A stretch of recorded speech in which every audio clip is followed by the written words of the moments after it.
শুভ সকাল প্রিয় বন্ধুরা, তোমরা যে যেখানে আছো আশা করি সুস্থ আছো, ভালো আছো। বর্ধমান জেলার ছোট্ট একটা গ্রাম থেকে আমি সান্তনা, আমার ব্লগ চ্যানেলে তোমাদেরকে অনেক অনেক স্বাগত, অনেক অনেক ভালোবাসা। ঘুম থেকে উঠি বাইরে আসা হয় নাই, একটু পরে বাইরে বেরিয়ে দেখলাম মিস্ত্রিরা চলে এসছে। ওরা সব কাজে লেগে পড়েছে, যেহেতু আজকে আমাদের নিউটন ঢালাই হবে। তোমরা তো দেখেছিলে আমাদের পাটা পিটোনা হয়ে গেছে, তাই আজকে নিউটন ঢালাই আছে। আর এই যে ছেলেটাকে দেখতে পাচ্ছ, এটা তোমাদের দাদা ভাইয়ের বন্ধু, ও এদিকে এসছে বেড়াতে, ওর আজকে ছুটি আছে। এই যে দেখো, আজকে আমি ঘুগনি বানাবো। কড়াইটা দেখতে পাচ্ছ, রাত্রে ভিজিয়ে দিয়েছিলাম, দিয়ে সেটাকে এখন ছেঁকে তুলে নিয়েছি। এরপর ঘুগনি করবো। সেভাবে তো রান্না বান্না করতে পারি না, জানি না কেমন হবে। এখন দেখো, এরপর আমার সমস্ত রান্না বান্না হয়ে গেছে। এবার দেখো, আমি আজকে সমস্ত রান্নাটাও করে নিলাম। এরপরে তোমাদের দাদা ভাই আমাকে বললো আমি থাকতে থাকতে ওদেরকে মুড়ি খাওয়ারটা করে নাও ওদের জন্য, যেহেতু ওদেরকে আমি প্রতিদিনই মুড়ি খাওয়াতে পারি না। মাঝে সাঝে দোকানে লম্বু কেক টেক দিই, আজকে যেহেতু ঢালাই আছে মাঝে সাঝে মুড়িও করে দিই, কিন্তু প্রতিদিন দিতে পারি না, কারণ যেটা করি না সেটা বলে তো কোনো লাভ নেই বলো। ওই জন্য ঘুগনি করবো বলে দেখো কলাইটা তো ভিজিয়ে রেখেছিলাম, এখন আলুটাও আমি কেটে নিচ্ছি। আলু, কলাই, পেঁয়াজ, আদা, রসুন সমস্ত কিছু আমার রেডি হয়ে গেল। আর তোমাদের দাদা ভাই থাকতে থাকতে না করলে এগুলো আমার দ্বারা সম্ভব হবে না, কারণ সারাক্ষণ দোকানে ডাকবে, তখন কি দিতে কি দেবো সেটা আমি নিজেই বুঝতে পারবো না। ওই জন্য দেখো কুকারে আমি কলাই আলুটাকে একটু সিটি মেরে নেবো, আর এদিকে আমি মশলাটা করে নিচ্ছি, যেহেতু মশলাটা আগে থেকে করে নিলে তাড়াতাড়ি হয়ে যাবে, না হলে তোমাদের দাদা ভাইয়ের দোকান যেতে দেরি হয়ে যাবে। কি বলো তো, প্রতিদিনই দোকান যেতে যেতে দেরি হয়ে যায়, তাহলে দোকানটা তো চালাতে হবে, অনেক কাস্টমার ঘুরে যাবে। কিন্তু যতদিন বাড়িটা শুরু করেছি না দোকানটা, ততদিন তোমাদের দাদা ভাই যেতে 10টা সাড়ে 10টা বেজে যাচ্ছে, কিন্তু দোকান তো মিনিমাম 8টা সাড়ে 8টার মধ্যেই খোলা দরকার, কিন্তু কোনো মতেই হয়ে উঠছে না। জানো তো, এত পিড়েতে বালি হয়ে যাচ্ছে, ওই জন্য আমি একটু ঝাঁটাটা নিয়ে আবারও একবার ঝাঁট দিয়ে দিলাম।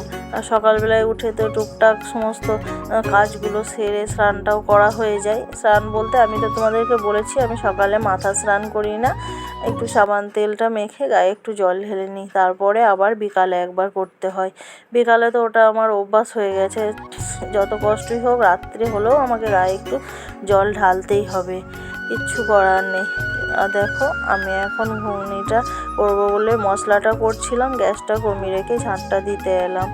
এতটাই বালি যে আর থাকা যাচ্ছিল না। আর তোমাদের দাদা ভাই চলে গেল দোকানে, একজন বিস্কুট নিতে এসছে, তাই সিঁড়ির এখানে বিস্কুট ছিল, নিয়ে চলে গেল। আমাদের দোকানের অনেক মালই তো বাড়িতে থাকে, তোমাদেরকে তো সেটা আমি আগেই বলেছি। আমাদের মেয়েদেরকে জানো তো প্রতিনিয়ত অনেকটা কষ্ট করতে হয় সংসারের জন্য, কষ্ট না করলে তো আমাদের চলবে না বলো। একটু ভালো থাকতে গেলে একটু কষ্ট করতেই হবে, তাই তোমাদের দাদা ভাইকে কষ্ট করে যেমন করে হোক সকাল সকাল উঠে রান্না করে দিই। আমিও সারাদিন দোকান চালাই, একটা দাঁড়িয়ে সারাদিন দোকান চালানো একটু কষ্টকর ব্যাপার আছে, কিন্তু কি করব বলো তো, কষ্ট না করলেও তো জীবনে কিচ্ছু করা যাবে না, আর ওর একা দ্বারাও তো সব কিছু সম্ভব হবে না। আমিও যদি ওকে না একটু হেল্প করি তাহলে কি করে চলবে বলো। যেহেতু আমরা দুজন ভালোবেসে বিয়ে করেছি জানো তো, কিন্তু দুজন দুজনকে অনেকটা হেল্প করা আমাদের সত্যিই দরকার।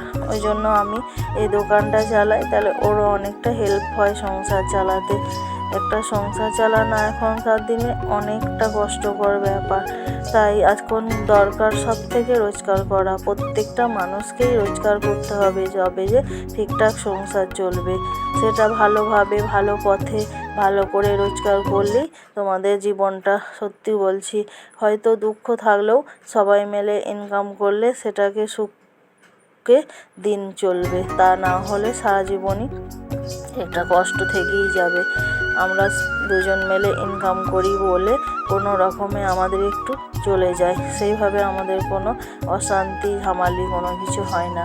কিন্তু কি বলো তো, ও একা একা যদি খাটতো না সমস্যা হতো খুব, কারণ আজকে যে ছেলের চাহিদা সেগুলো মেটাতে পারতাম না। তখন আমাদের মনে খুবই দুঃখ হতো যে একটাই ছেলে, অথচ ওর জন্য আমরা কিছুই করতে পারছি না, ও কিছু চাইলে দিতে পারছি না। তাই জানো তো, আমার যত কষ্টই হোক, আমি যেটুকু ইনকাম করি, ও যখন যেটা চায় আমি সেটা দিই। হয়তো এটা দেওয়াটা সবসময় উচিত নয়, কিন্তু কি বলো তো, ও কিছু চাইলে আমি না দিতে পারলে আমার সেটা খুব খারাপ লাগে। তাই তোমাদের দাদাভাই আমাকে বলে, ও যখন যা চায় তুমি দিয়ে দাও, এটা তুমি ভালোই করো না একদম, ওকে একটু বুঝতে দিতে হবে। কিন্তু আমি না, জানো তো, পারি না। ও যখন চাই, আমি যদি না দিতে পারি আমার মনটা খুবই খারাপ লাগে। তোমরা তো দেখতেই পেলে, ঘুগনিটাও হয়ে গেল। আর তোমাদের দাদাভাই ভাত খেয়ে ভাত ভরে দিলাম, দিয়ে রেডি হয়ে বেরিয়ে পড়েছে। আমি ওর কাছে এসছি, আমি, তুমি কি আজকে যাবে না? এত লেট হয়ে গেল, দাঁড়িয়ে দাঁড়িয়ে গল্প করছো এখনও। বলে হ্যাঁ যাচ্ছি। দেখো, বাড়িতে কাজ হচ্ছে, মানে ওর হয়তো যেতে ইচ্ছে করছে না, কিন্তু না গেলেও তো হবে না। দোকান বন্ধ করলে এদিকে আমাদের সমস্যা হয়ে যাবে। এত বড় একটা কাজে নেমেছি, এই কাজের জন্য তো টাকা অনেক দরকার, বলো। তাই দোকান বন্ধ করা তো একবারেই যাবে না, কারণ এদের সব টাকা মিটাতে হবে। এই যে এরা দেখো কত কষ্ট করে, বলো, ঢালাই করে, মশলা মাখানা, উপরে ওঠা। মানুষ জীবনে যদি এরা যদি এতটা কষ্ট করতে পারে, তাহলে আমিও তো এই ছোট্ট একটা দোকান চালিয়ে এইটুকু কষ্ট করে নিতেই পারি। ছেলে বলে কি শুধু কষ্ট করে যাবে? মেয়েরা কি সেভাবে কিছুই করতে পারে না? মেয়েরাও সবই করতে পারে। এখন চলে যাচ্ছে, আর আমার ছেলে দেখলে তো দোকানের গেটে দাঁড়িয়ে আছে, আর এই যে বোতল নিয়ে দাঁড়িয়ে আছে, এটা আমাদের বড় জায়ের ছেলে। ও বোতল নিয়ে দাঁড়িয়ে দাঁড়িয়ে দেখছিল। তারপরে দেখো, এখন তো প্রায় 10:30 11টা বেজেই গেল, তোমাদের দাদাভাই চলে গেল, আর এরা এখন এই যে ঢালাই শুরু করে দিয়েছে। তারপরে জানো তো, ঢালাই খানিকটা হয়েছিল, দিয়ে ওরা বললো এখন মুড়ি খাবো। আমি চলে এলাম ওদেরকে মুড়ি দিতে। তাই ওরা বলছিল বাইরে বসবো। আমি ওদেরকে বললাম না, বাইরে কেন বসবে? বাইরে কি নোংরা, বালি, ধুলো, তোমরা এই ভিতরেই বসো, কি হবে তা? সবাই তো মানুষ। আমার কাছে এসব জাতপাত কোনো কিছু বিচার নেই যেন। বেশিরভাগই সব আমাদের পাড়ারই ছেলে, আর একটা দুটো হয়তো বাইরের আছে। আমি এসব একদমই পছন্দ করি না। আমি সবাইকে নিজের মতো করে ভাবি, তাই ওদেরকে আমি বাইরে বসতে দিইনি, বাড়ির মধ্যেই বসাইছি। ওদের জন্য আজকে করেছিলাম ঘুগনি, আর তার সাথে 2টো করে মিষ্টি আর মুড়ি। আমিও একটা মিষ্টি আর ঘুগনি নিয়ে খেতে বসে পড়েছি, আর ছেলের জন্য রেখে দিয়েছি। ও যেহেতু দেরি করে ঘুম থেকে উঠে চা রুটি এসব খেয়েছে, ডিম, ওই জন্য ও এখন একটু পরে মুড়ি খাবে। বললো মা তুমি খেয়ে নাও, দোকানে আসবে, তারপর আমি খেয়ে বেড়াতে যাব বন্ধুদের সাথে, হয়তো বার দিয়ে আড্ডা করতে যাবে। দেখো, ওই জন্য আমি এখন একটু তাড়াতাড়ি খেয়ে নিচ্ছি। এখন যদি না খাই, জানো তো, আমি ঠিকঠাকভাবে খেতেও পারবো না। খেতে বসেও আমাকে অনেকবার উঠে উঠে যেতে হয়, ওই জন্য আমি খেয়ে নিচ্ছি।